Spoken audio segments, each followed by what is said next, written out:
Welcome to the Techmeme Ride Home for Monday, May 15th, 2023. I'm Brian McCullough. Today, after some news about Apple testing M3 chips, it's Media Day on the podcast.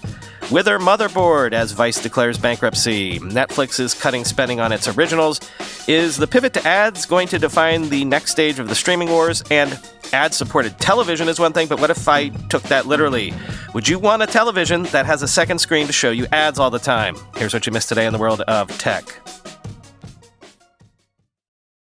We obviously knew this was coming, but maybe we thought it had been delayed a bit. I'm talking about the M3 chips from Apple, which may be coming sooner than we all thought. After developer logs have shown, Apple has been testing an M3 chip with 12 CPU cores, 18 GPU cores, and 36 gigabytes of RAM. Quoting who else but Mark Gurman. The company has begun putting next-generation Macs with the M3 chips through their paces, testing them with third-party apps to ensure compatibility with its software ecosystem. It's not the first time that we've gotten an early glimpse at new chips through this process. The company has previously revealed specifications of the upcoming 15-inch MacBook Air and Apple Silicon Mac Pro, as well as many of the prior M2-based machines. The company needs fresh ways to entice customers back to the lineup, and the M3 could help with that. Apple's Mac business suffered a 31% sales decline last quarter, missing analysts' already downbeat estimates. So, what does the M3 look like? Well, at least one version in testing has 12 CPU cores, 18 graphics cores, and 36 gigabytes of memory. That's according to data collected by an App Store developer and shared with Power On. The CPU, the chip's main processor, is made up of 6 high-performance cores that handle most of the most intensive tasks, and 6 efficiency cores that kick in for operations that need less power. The chip itself in this particular test is running in a future high-end MacBook Pro with the upcoming macOS 14.0, and likely is the base-level version of what will be the M3 Pro coming next year. My belief is the first Macs with M3 chips will begin arriving toward the end of the year or early next year, while the first 15-inch MacBook Air with an M2 chip is set to arrive this summer. The company is already working on M3-based iMacs, high-end and low-end MacBook Pros, and MacBook Airs, I'm told, end quote. Also, from the newsletter, this is weird, but quoting again, this past week there were a few interesting developments surrounding Meta platforms and the Apple Watch. First, Meta said it would be pulling its Messenger app from the Apple Watch App Store. Second, the company launched WhatsApp for Wear OS, Google's own watch platform. Third, it refused to say whether WhatsApp will also come to Apple's Watch OS. Piecing that all together, it's clear how Meta feels about the Apple Watch. It's not a platform that the social media giant needs to be on, a stance taken since 2018 when it yanked Instagram from the device. The same thing obviously can't be said for iOS, where Meta's apps remain a fixture. I'd imagine the rationale here has a few elements. One, Meta obviously isn't very happy with Apple. It blames the iPhone maker's anti-ads app tracking transparency feature for lost revenue over the past couple years. Second, the two companies are about to go to war over mixed reality headsets. Third, Meta might not want to spend its thinning development resources on a platform that is no longer as welcoming to third-party apps. In the case of WhatsApp, the messaging service is more prominent on non-Apple devices anyway, so it makes sense to have it on Wear OS. Apple has acknowledged that its Watch App Store is just a shadow of the iOS version. In the European Union, for instance, it has fewer than 1 million monthly users, less than 1% of what the company gets on the iPhone. And the next version of the Apple Watch operating system will prioritize widgets over apps, a move that I see as an admission of the platform's app challenges, end quote.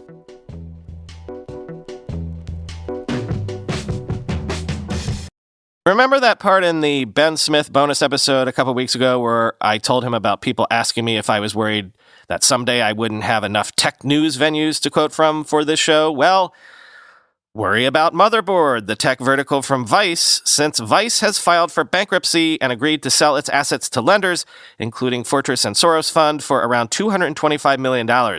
Assets and liabilities at Vice Media are apparently $500 million to $1 billion, quoting Reuters. Vice said the lender consortium that includes Fortress Investment Group, Soros Fund Management, and Monroe Capital will provide about $225 million in a credit bid for almost all of its assets and also assume significant liabilities at closing. Under a credit bid, creditors can swap their secured debt rather than pay cash for the company's assets. Vice listed both assets and liabilities in the range of $500 million to $1 billion. Creditors are taking it over at a steep discount, and we will find out whether they can become viable with a much slimmer capital structure coming out of bankruptcy, said Thomas Hayes, chairman at investment firm Great Hill Capital. Vice was among a group of fast-rising digital media ventures that once had rich valuations as they courted millennial audiences. It rose to prominence alongside its co-founder Shane Smith, who built his media empire from a single Canadian magazine. Vice has received commitments and consent from the lenders to use more than $20 million in cash, which it said would be more than sufficient to fund its business through the sale process. The company had, on April 27th, said it would cancel popular TV program Vice News Tonight as part of a broader restructuring of its news division. A week before that, BuzzFeed said it would shutter its news division, end quote. At its peak 6 years ago, Vice was valued at $5.7 billion. This is what I was speaking about when, at the height of the BuzzFeed news era, as discussed with Ben Smith, people thought things like BuzzFeed and Vice were the future of media, and so the money faucets were wide open for these companies.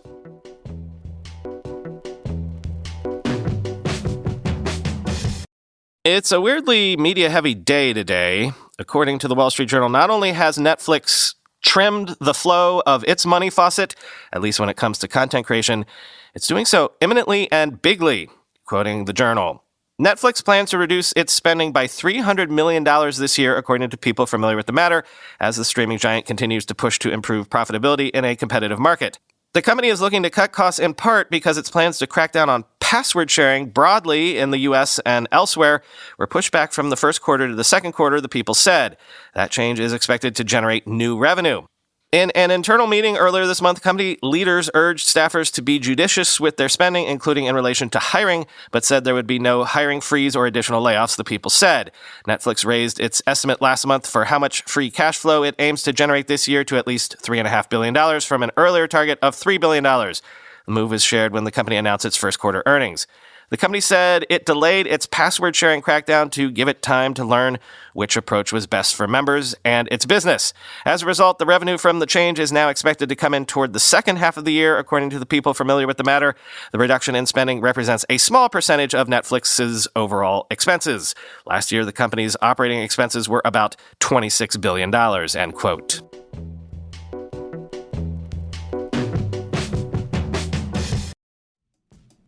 Feel like your finance software isn't cutting it? Want the latest and greatest in financial software to simplify spending, help you save time, and keep you from getting trapped in busy work? Well, check out Ramp. Ramp is the corporate card and expense management software designed to help you save time and put money back in your pocket. Ramp's accounting software automatically collects receipts and categorizes your expenses in real time, so you don't have to. You'll never have to chase down a receipt again, and your employees will no longer spend hours submitting expense reports. The time you'll save each month on employee expenses will allow you to close your books 8 times faster. Ramp also saves you money, as I said. Businesses that use Ramp save an average of 3.5% the first year. Ramp is easy to use. Get started, issue virtual and physical cards, and start making payments in less than 15 minutes, whether you have 5 employees or 5,000. And now get $250 when you join Ramp. Just go to ramp.com/techmeme. Ramp.com/techmeme. That's ramp, ramp.com/techmeme. I told you how I snapped up the domain howwhy.tech to house some of my main AI prototypes. I was actually working on that this weekend. Expect me to debut some of my AI-generated guides there soon. I think .tech was the perfect domain for me to select so that I could debut these new products. Tech startup founders looking to showcase themselves with a unique online presence need only launch with a .tech domain because it's all-encompassing. It shows that you're in tech, obviously, but it's also broad enough to brand yourself in any vertical or niche and have it feel like it fits. Here are some AI startups that have launched using .tech domains. Check them out. Edison.tech, Century.tech, EB2.tech. These are real, cutting-edge, and of-the-moment startups. Don't just whisper your tech prowess. Scream it to the world with a .tech domain. Join the tech elite with over 500,000 innovators already on board and building with .tech domains. Head to go.tech/TM and get a 1-year .tech domain for $10. You can get a 5-year .tech domain for just $50. The discount will be auto-applied. Again, that's go.tech/TM. go.tech/TM. One of the things keeping streaming going as it struggles to make the math work on the economics of streaming, as we've discussed, has been this pivot to ad-supported streaming. So how's that going? According to Antenna, around 25% of U.S. subscribers to Netflix, Disney Plus, and HBO Max in February opted for the version with ads. Around 58% of U.S. subscribers pay for at least one ad-supported service. Given the choice, Americans are choosing ads, Jonathan Carson, co-founder and chief executive officer of Antenna, told me this week. That's welcome news for marketers who have worried that the shift from cable and satellite to streaming would omit advertising. Netflix, the world's most popular paid streaming service, attracted tens of millions of customers by offering them a vast library of programming without advertising. It was a central part of its sales pitch. Competitors that sought to replicate Netflix's success, including Disney Plus and HBO Max, did the same. Hulu was the big exception, and more than half of its customers watch ads. But advertising is now one of the only potential growth areas for these media companies. The customer base of almost every major streaming service has plateaued. The 5 biggest streaming services, excluding Amazon, added a total of just 4 million customers globally in the first quarter. Disney Plus was the worst of the bunch, losing 4 million. CNBC's Alex Sherman declared the end of the streaming wars recently.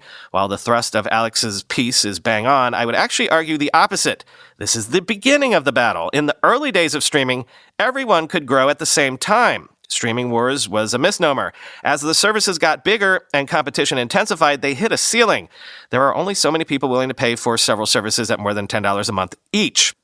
Now it's a battle. You need to cut costs, eke out incremental subscribers, and turn streaming into a profitable business.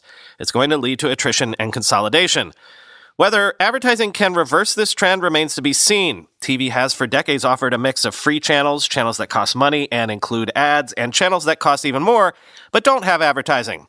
While streaming's early adopters were wealthier, younger, and willing to pay to forego ads, there are still tens of millions of people who are willing to sit through commercials if they can save money.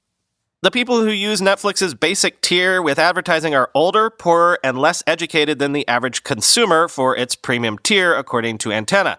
3 out of 4 subscribers to advertising tiers from Netflix and Disney Plus are also watching ads on another service if they have another one. By the end of this year, pretty much every media company is going to have a free advertising-supported service like Pluto TV and Tubi that they can use to generate extra revenue from older shows. They will have a subscription streaming service with ads for cost-sensitive customers who still want to see new programs. Some companies call these ad light because they only average a couple of minutes of advertising per hour. And then there's the OG that is ad-free. It's just like TV, only without the bundle, end quote.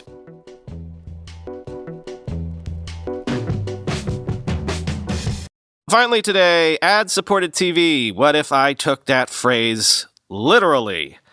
Speaking of Pluto TV co-founder Ilya Pazin's got a new startup called Telly, which has opened a wait list to give away 500,000 55-inch 4K HDR TVs in 2023. Why is he giving away TVs for free? Because these TVs come with an attached second screen that constantly shows ads. Quoting Fast Company, "Would you take a free TV if it constantly ran banner ads beneath everything you watched?" That's the proposition for Telly, one of the most intriguing and unusual hardware startups in recent memory. Telly has designed a 55-inch 4K HDR TV with a built-in soundbar and a second screen mounted underneath that.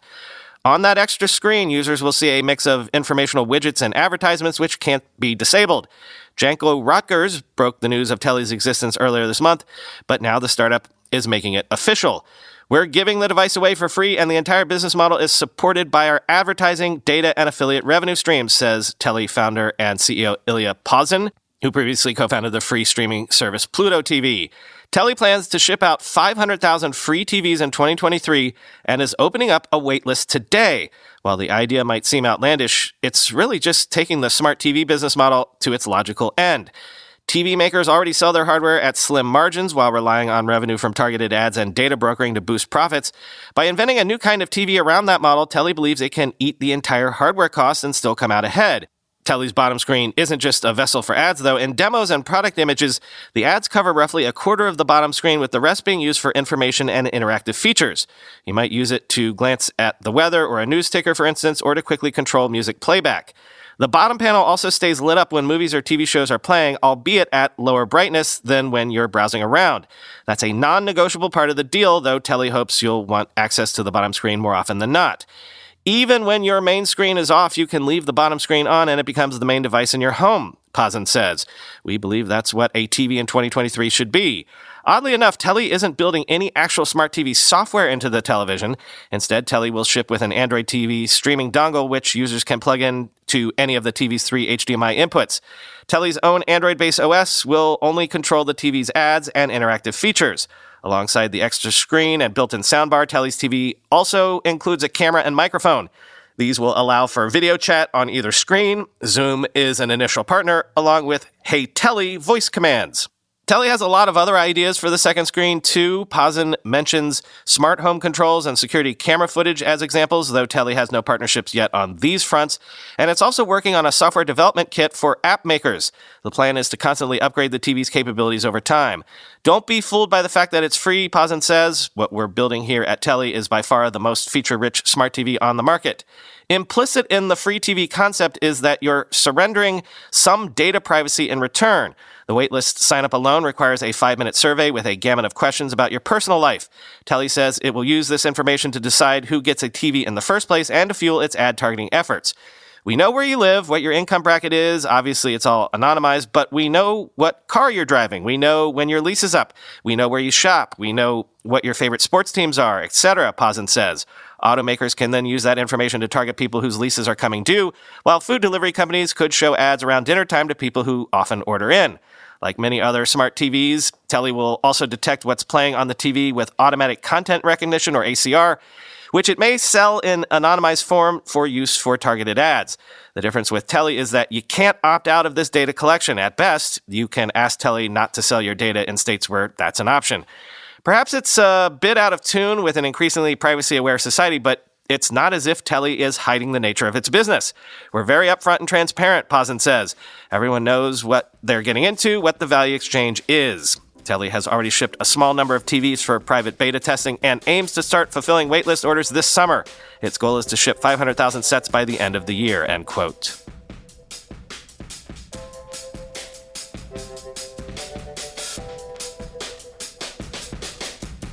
So, Zelda Tears of the Kingdom report. We all had a blast playing that all weekend, but I need to concentrate on grinding for a while.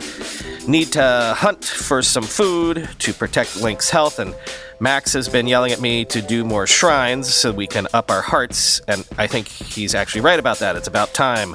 We've only got 5 hearts right now. We started doing the bird campaign first, so we're up there in that sky archipelago above Rito Village, and this is dumb, I know, but it's literally giving me vertigo. It's so high in the sky, like activating my actual physical fear of heights. I know, it's just a dumb game and it's not even in VR, but I can't shake that pit in my stomach that I'm about to fall all the time we're doing it. Anyway, stopped at the second shrine in that campaign because, as I say, our food was low, we can't replenish our hearts when we fight bosses, and we need some warm armor, apparently. Anyway, about to start grinding, but it's such a fun game. Not filled with the same sense of wonder as with the first time you did Breath of the Wild, but so many new levels and elements, and it's fun seeing old NPC friends. It's really great.